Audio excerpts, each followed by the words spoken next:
Hi, I'm Kimberley Pena. I'm a registered dance movement psychotherapist and specialist mental health practitioner, and I'm really pleased to be collaborating with Blushers on their wellbeing campaign. So, during this Instagram Live, I'm going to be talking to you a little bit about what I do, how it could be beneficial for you, and some take homes that you can do from the comfort of your own home. So, first and foremost, you might not have heard of the profession of dance movement psychotherapy before, but rest assured, dance movement psychotherapy is available both within the NHS and within the private sector. I myself work within my own private practice in Cheltenham, but also for the NHS, specifically for the eating disorder service. My work that I do covers all spectrums of mental health, those that are recovering from traumas, those that may have a diagnosis of anxiety or depression, or those that may not have a diagnosis but may feel out of touch with themselves, may be aware that their mental health is suffering, or that they're noticing physical symptoms that don't have a biological diagnosis connected to them. So they're thinking about the integration of mind and body. And that is exactly what dance movement psychotherapy is. It's integrating mind and body. You might be familiar with verbal forms of psychotherapy, the image of the Freudian couch where a patient might be sitting on the couch and Freud, the psychologist, may be talking to the patient about their difficulties and helping them understand their distress. Dance movement psychotherapy works on the same principles. However, as well as talking about our difficulties, we use the body, movement, and creative dance to find ways of expressing ourselves. As I'm sure you all know, sometimes when we experience difficulties, it can be really overwhelming to find the right words to articulate ourselves. So, when we connect that with the body and with non-verbal ways of communicating, we can find that expressing ourselves sometimes becomes much easier, and at times we can feel the pain removed and the healing episodes start to be restored.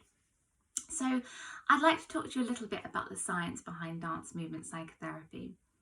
Within dance movement psychotherapy, we understand that our neuromuscular pathways are the same shared neuromuscular pathways between our thoughts and feelings and our gestures and movements. You might notice that if you're feeling a tad anxious or you're feeling a bit overwhelmed, your body can go into states of feeling frozen, stiff, bound. We know that if we can find ways in loosening the body, finding ways to find relaxation, or finding better ways to flow through life, because of the links between our neuromuscular pathways, by altering and shifting in our body patterns, our cognition patterns also start to shift. So, working with patients, or people as I like to call them, we think about opening windows for them in terms of ways of expressing, understanding, and ultimately managing their mental health through both the body and the mind. So today I want to talk to you a little bit about some of the techniques that might be helpful for you. And one of the areas of my work that I'd like to delve into a little bit is body metaphors. I work a lot with body metaphors because it can be a really helpful way of helping someone re-establish their relationship with their bodies. I have to point out that not all of us have a very healthy relationship with our bodies. Actually, very few people have a healthy relationship to their body. And so sometimes bringing the body into the conversation of our mental health can be extremely challenging. And so we have to take small steps, because ultimately therapy, whether you're doing a verbal therapy or a more artistic form of therapy, is all about rebuilding our relationship with ourselves. And ourselves starts with our body and our mind.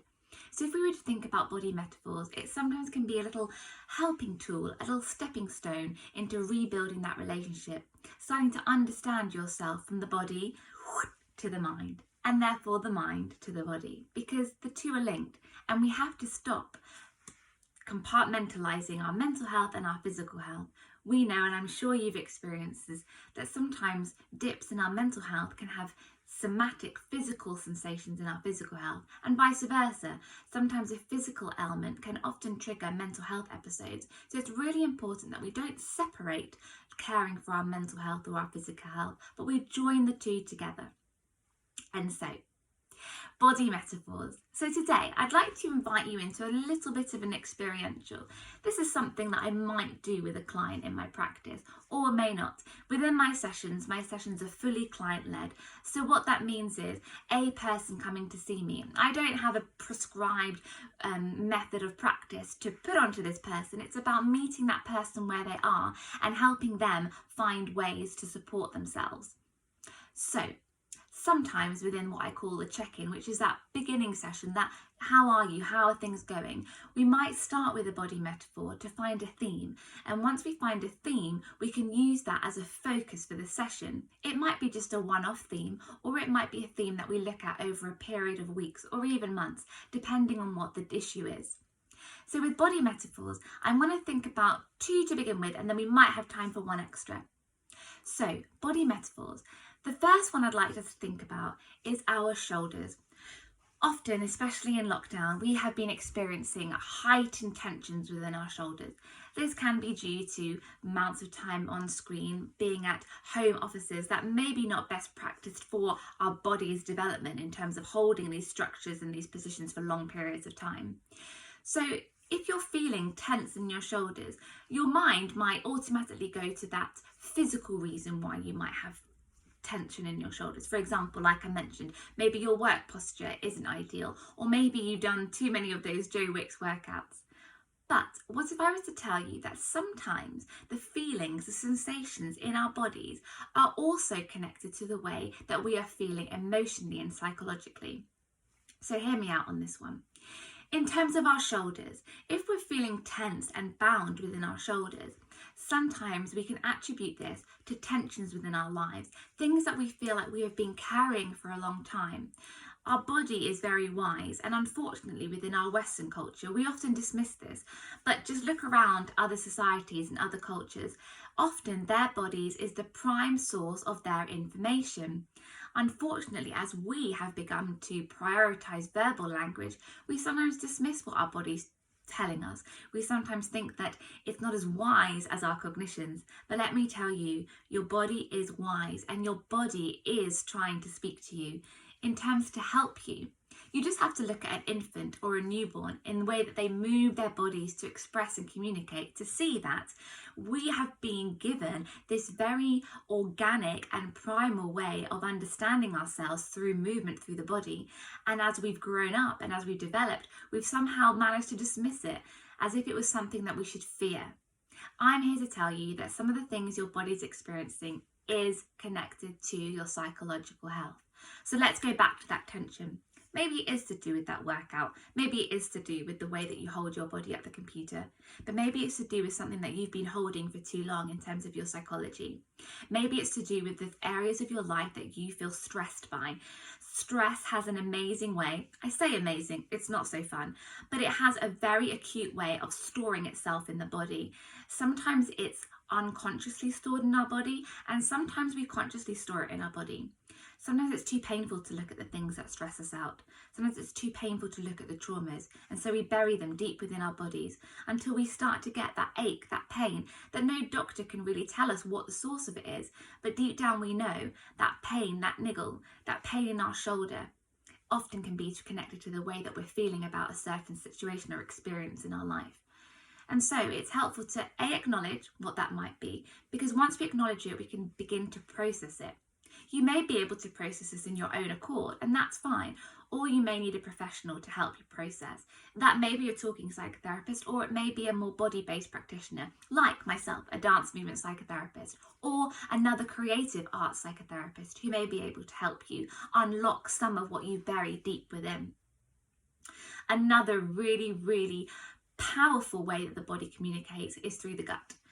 Some of you might know that we have a second brain within our gut, and that's to do with our instincts and the way that we process. It's really interesting that in our language we also use the body to communicate our feelings, like, oh, that statement really punched me in the stomach. I feel like I've got butterflies.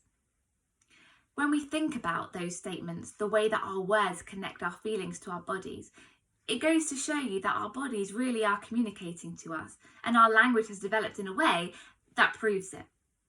So our second brain, It may often be that when we're feeling stressed or anxious, you may start to feel bloated. You may begin to find difficulties with your digestive system. Often within our culture, the first thing we think about is our diet. What are we doing in our diet? What needs to change? Maybe you have a lactose intolerance, or maybe there's a gluten intolerance. Often people can go through many different trials of different diets, bringing substances in and taking substances out to see if it will have a dramatic impact on the way that they feel in terms of their gut health, the bloating, or the difficulties with digestion. But often that bloat has got nothing to do with what you're ingesting and lots to do with your psychology. In many ways, sometimes using the metaphor, there can be many things in our lives that we are finding difficult to digest. Hear me out. When we think about our stomach feeling tight and knotted, when we're stressed, when there are things going on in our world that causes tension, our body all over is tense. And so if we are to hope that our digestive system is going to flow as fluidly as possible, that's a very difficult thing to expect from our bodies who's in this very stressed state. So often, instead of going straight to the biology in terms of looking at things that we're eating, sometimes it can be helpful to go towards our psychology and think about the things that are putting our bodies under stress. When we eliminate the things that put our bodies under stress, our flow starts to follow. And that's both in our external world in terms of the way that we relate to others and relate to ourselves, but also the way that our internal flow is able to flow better. Our digestive system is a key component to that. When we are experiencing less stress, we realise that our systems within us are operating at high function. That includes our digestive system and also our blood. We have to think about the way that our blood pressure is a beautiful example of how it alters to do with stress. And that's not the only system that alters when we are under stress or experiencing emotions that we haven't yet found a way of expressing, managing, or ultimately healing. So let me just recap on that. I'm asking you to think about your tension in your shoulders connected to stress. I'm asking you to think about your gut in terms of what may be difficult to digest in your life. And lastly, I'm going to think about your mind. A lot in lockdown, people have been experiencing extreme migraines. Those that can hardly look at a screen anymore have to wear sunglasses, find it very difficult to function. And of course, migraines are a biological component to the way that we experience things. But I need to ask you very strongly whether or not your migraines could be a result of stress, could be a result of overthinking. Unfortunately, at the moment, because we are spent so long in our lockdown situations, it is very natural for our minds to become trapped in this overthinking and sometimes catastrophizing things. What we need to do is take some space out, some space maybe in nature or in movement, where we can free ourselves for a moment of all of those different thoughts that may be running through our mind. Overthinking can cause a lot of stress. We don't want our cognitions, our minds to be overwhelmed and our bodies to be deprived. We want them both to simultaneously work together.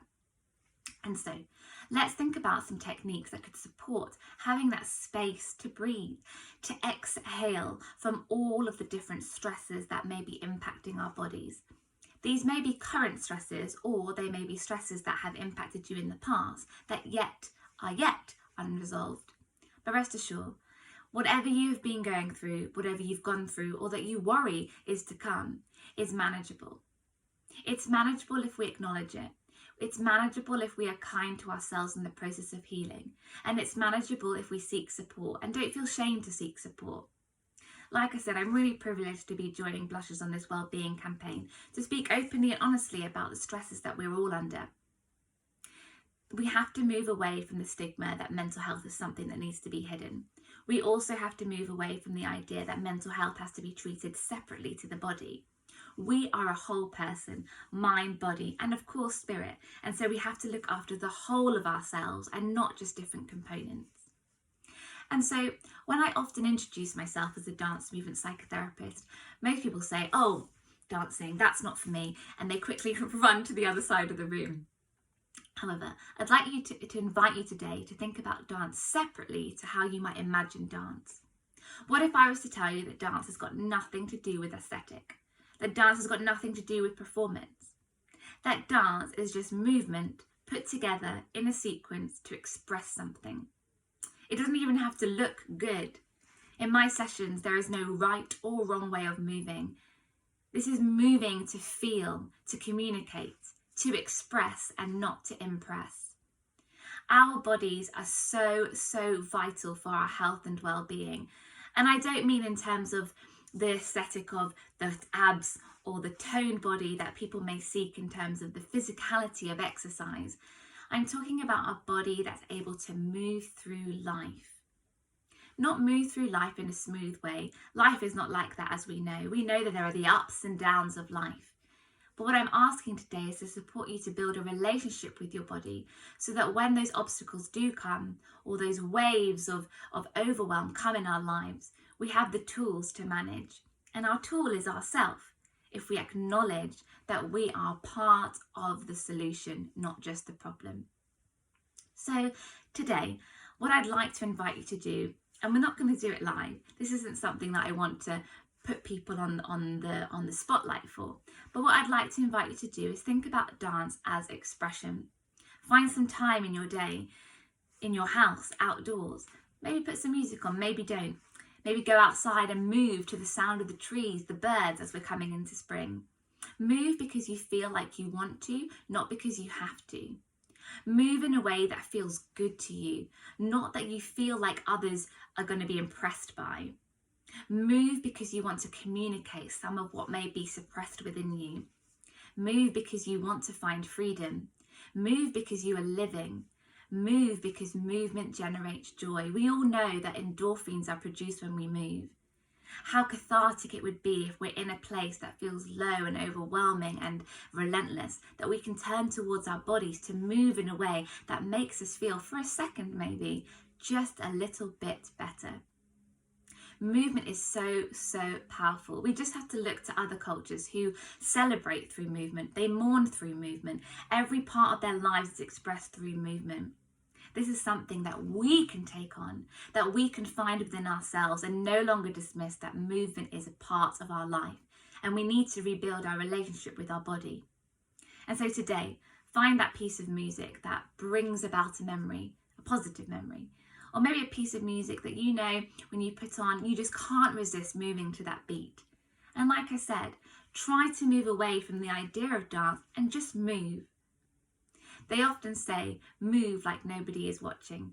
And although I respect that phrase, I want to move away that dance is something that we should hide, or that you have to be a good dancer in order to move. And instead, my invitation is move like you are Beyonce and everyone is watching. Own the space. Often we feel overwhelmed and we feel trapped. When we take up space, we find an inner confidence and a way to regain a sense of control. Engaging our muscles makes us feel alive, and by engaging our muscles, we find a way to feel, I am me. I am here with all my messiness and all my beauties. Remember that being human is complex.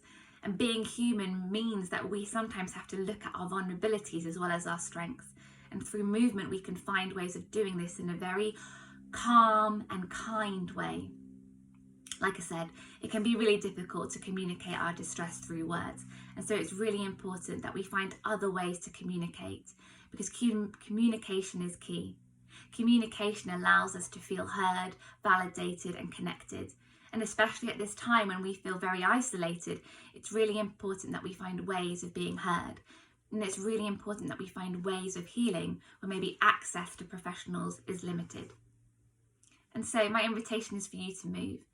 Move to the path that finds better ways of making you feel better. Remember, there's no right or wrong way of moving. Just move as you want to. If you are noticing that there are times in your day when maybe getting up is becoming increasingly difficult, or you're finding your appetite is very limited, or you're lacking motivation and energy, and things that used to bring you pleasure are no longer bringing you pleasure, then I'd really invite you to explore options of you getting different types of support. Maybe it's seeking support through your GP, or maybe it's contacting an organisation or a helpline, or maybe it's seeking out a local professional like a dance movement psychotherapist who may be able to start supporting you through a consultation that may lead to further sessions. I'd like to let you know that my sessions are completely confidential and meet your needs wherever you are at. Like I said, Many people feel like they need to have a diagnosis to access help. Perhaps it's helpful to think about meeting your needs before they become a diagnosis. It's a bit like treating that injury, that sports injury, that hamstring niggle, before it becomes a broken hamstring, or thinking about that skin condition before it becomes a flare-up of eczema. Sometimes it's helpful to look at the niggles that start, to address those, to support those before it becomes something that feels more unmanageable or more overwhelming. Ultimately, if you're listening to this, well done, because taking steps to look after our mental health and our physical health can sometimes feel quite daunting. So if you're tuning into this wellbeing session, then I commend you, because it means that you're taking time out for you. Remember, self-care isn't selfish, self-care is necessary. And so if you'd like to know more information about dance movement psychotherapy, you can find me at www.movingthroughlife.co.uk, or you can contact me via social media at Kimberley RDMP. I'll be more than happy to talk through any of the things that may be going on for you and to see whether my model of supervision and psychotherapy could be supportive. And so, at the end of this experiential and this talk, I just want to wish you well in your bodies and your minds. And if you are finding yourself moments of overwhelm, then don't worry, you're not alone. Everyone is experiencing these highs and these lows. What we need to acknowledge is that there are ways out. There are ways of finding an easier day tomorrow. We just have to look for the right tools. And so I wish you well, stay safe.